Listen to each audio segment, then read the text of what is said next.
Hello, this is Rabbi Shlomo Zalman Bregman from the Jewish Executive Learning Network and BregmanSuccess.com. I'm on the go once again this week, and I'm going to be sharing with you my insight, my Dvar Torah, my Torah thought for you on this week's Torah portion in audio format. It's been Baruch Hashem, thank God, a super hectic week at this end, a family bar mitzvah, Mazel Tov, to the Bregmans. Usually I do about 5-6 videos for the YouTube channel a week. This week, this will be my first one for you. So, and it won't even be a video, it'll be an audio, but hey, the Torah's got to flow, let's make it happen. So, this week's Parsha, this week's Torah portion is called Torah portion Vayishlach. We're still in the book of Genesis, and in chapter 32 of the book of Bereshit of Genesis, chapter 32, verse 13, the pasuk, the verse says, I will make your offspring like the sand of the sea, which is too numerous to count. Okay? So that's the verse that we're going to start out by anchoring ourselves to. So one way I like to analyze the Parsha, the weekly Torah portion, is to try to find thematic connections and threads that run through the entire Torah portion.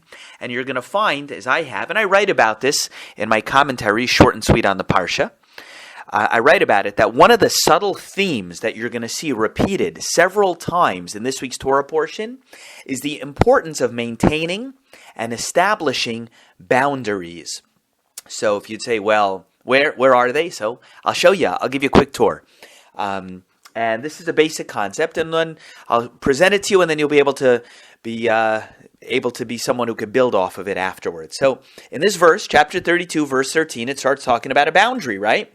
Yaakov, over here, Jacob is referencing in this verse, a promise that Hashem had made to Abraham, to Avram Avinu, in Parshas Vayera a couple weeks ago. When it says, I will make your offspring like the sand of the sea, which is too numerous to count, Jacob is referencing a promise that Hashem had made to Abraham, Jacob's grandfather. So, and the question is, what is the significance of the phrase, the sand of the sea? I will make your offspring like the sand of the sea. I mean, if his point is to say a lot, a multitude, there's many ways of saying it. Why have to say the sand of the sea? So the Mefarshim, the commentaries explain that the sand is the boundary of the sea in order that the waves and water are not going to be able to flood the earth. Now, I don't know if that seems obvious to you, whether you thought about it or not before, but it's a pasuk, it's a verse in the book of Yirmiyahu, the prophet Jeremiah, chapter 5, verse 22. It says this in Tanakh in the Bible, that the sand is the boundary of the sea in order that the waves and the water are not going to flood the earth, okay? Similarly, in Torah literature, you often find that water is symbolic of strong passion, okay? Water is symbolic of strong passion.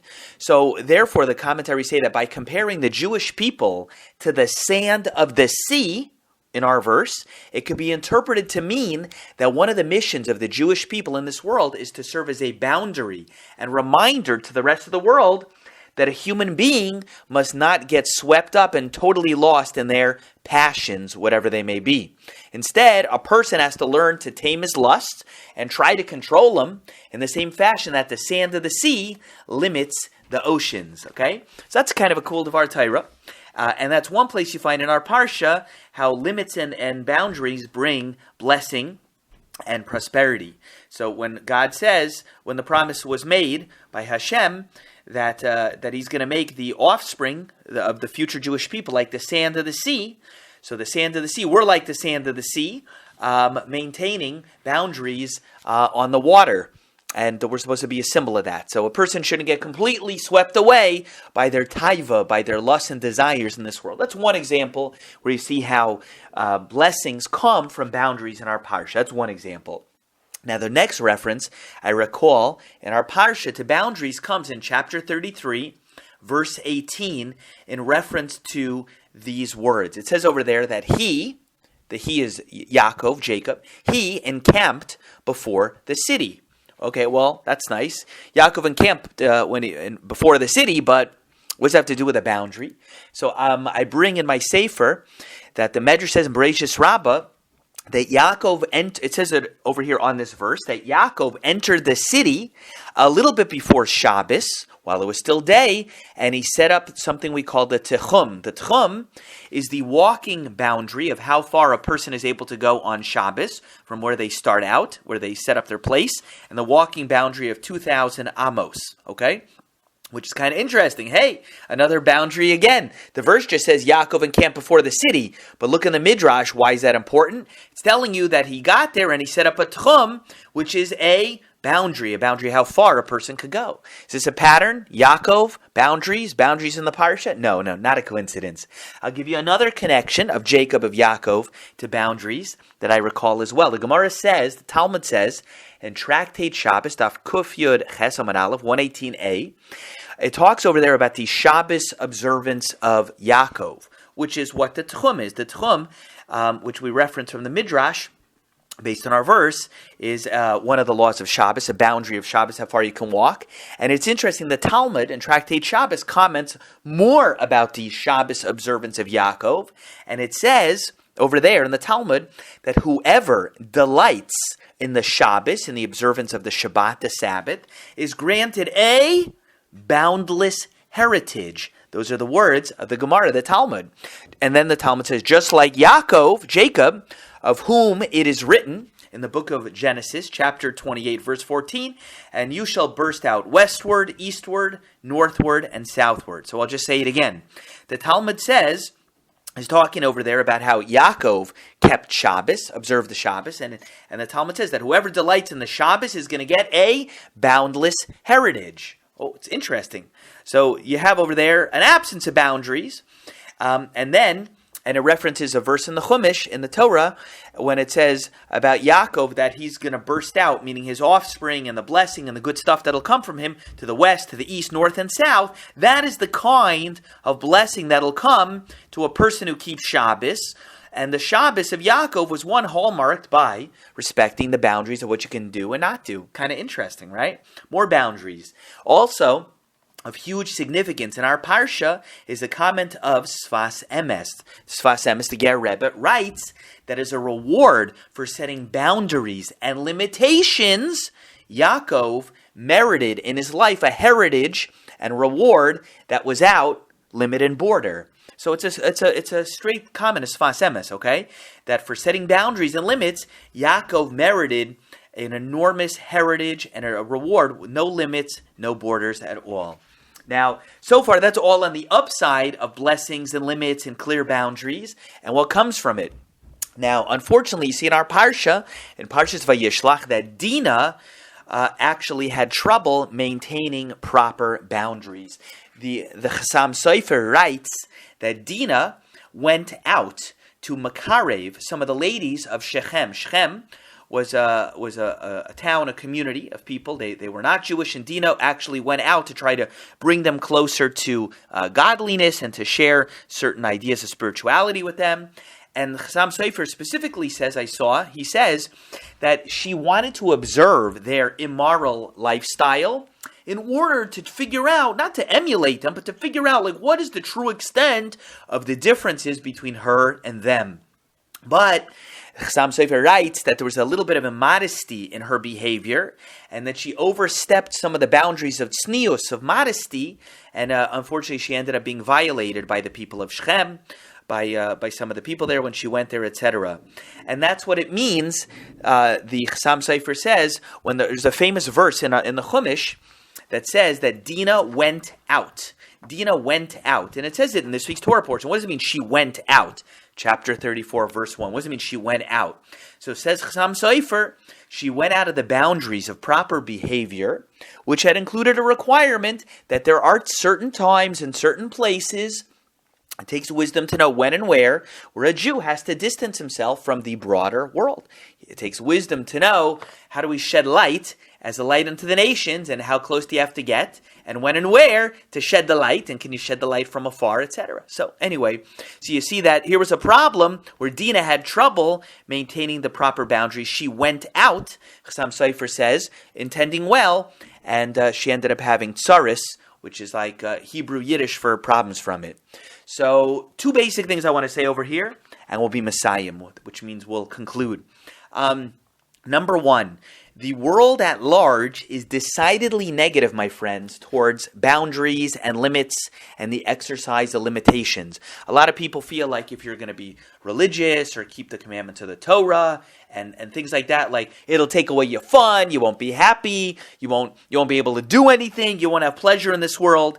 And a lot of people feel like that in general. I'm not into limits, I'm not into boundaries. I want to have a life where I can go where I want, do where I want, eat what I want, whatever it is, whenever I want. But it's pretty clear from here that the Torah perspective is that boundaries are not only necessary, but they actually bring blessing and protection in their wake.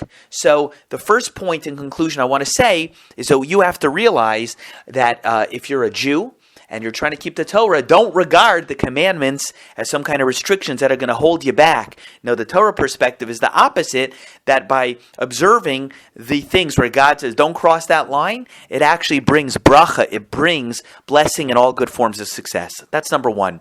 Now, we've been speaking right now about, or if it's not clear, I've been intending to speak right now about the limits and boundaries and borders that the Torah gives in terms of commandments on a person, whether it was the laws of Shabbos, the laws of modesty, certain things like that. There's boundaries and limits. But I just want to just share with you another concept which you could take with you into daily life, which I think will be very strong and help you and support you. And you might think that this is a funny connection, but it's not. Because if something is true, the Torah commentaries say it's true on many levels. All the stuff that I say over is part of my YouTube channel, part of the Jewish Executive Learning Network, in my writings, in my videos. Whether you know what the Torah source is or it's not, there is a source. It's always where I'm coming from, just to keep things a little bit shorter and sweet. I don't always have the opportunity to give you what's called a Mara Mekaymis, the sources for it. One thing you should know that I discuss in my one-on-one work with my private dating coaching clients who are men, for example, who might come to me and deal with that. One thing I have to make sure is that a man, and this would benefit a woman as well, but definitely a man needs to be clear about his boundaries and limits in life.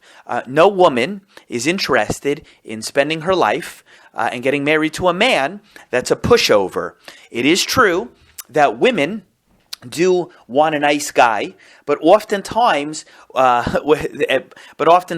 they're only interested in the guy who's a nice, good, sweet guy after he's represented himself to be a man. And part of being a man is you have to be have clear limits and delineation and approach life to some degree in a linear kind of way, right?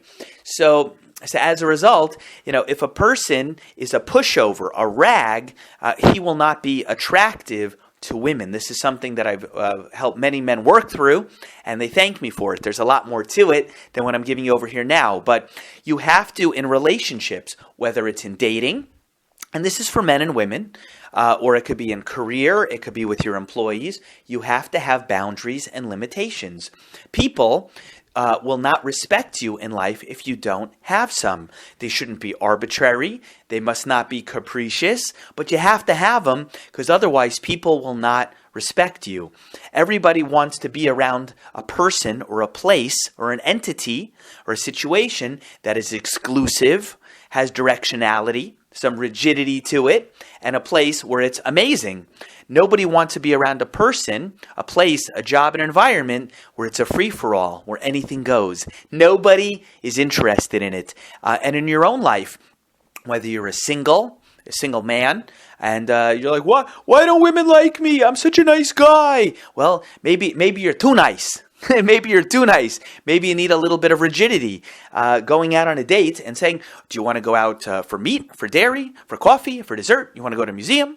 You want this? Blah, blah, blah. I mean, why don't you make a plan, And people will test you in life also, in relationships, in marriage, in career. They will test you, but they don't mean bad by it. They're just trying to figure out, do you have boundaries? If you have boundaries, people will like you and respect you more. I've often found in counseling one-on-one privately with people that I'm coaching that you can see this pattern that when a person has boundaries and limits in their own life, and I don't just mean spiritual, in terms of what you'll deal with, what you won't, and so on and so forth, When you have boundaries and you have limits, you'll actually find people will like you more and respect you more. They do bring success. They bring a lot of success and a lot of blessing, but you have to set those limits. And you'll find that some of the same people that could be rude or nasty to one person, maybe even one guy, could be nice and sweet to the next person and friendly and everything else, because that person has some rigidity in terms of having some boundaries. So I think this applies in a social setting. It applies in dating. It applies in work, in career, in building up your company, running a staff. It certainly applies there. And as I said before, it definitely applies, obviously, as it says from here in the Torah, certainly applies to all of the commandments first and foremost, that those limits and boundaries do bring blessing. So that's something we have to work on, keeping the boundaries and limits that God put in place for us that are only there for our success, prosperity, and expansion, and then trying to find appropriate ones vis-a-vis our relationship with other people. I think that's what I'm trying to say on the go. Anyway, I hope you enjoyed today's Devar Torah on Parshas Vayishlach. I do hope to be back to fully recording videos, God willing, in the coming week. This is Rabbi Shlomo Zalman Bregman from the Jewish Executive Learning Network and BregmanSuccess.com. The content I shared over with you right now is based on my Torah work, short and sweet on the Parsha. If you'd like to order a copy, simply reach out to me, Shlomo at BregmanSuccess.com. And please subscribe to this YouTube channel. That's your call to action. So we'll be able to continue to grow, learn, and become everything we're supposed to be together. Have a great Shabbos. Be well. And we'll see you next week. Bye.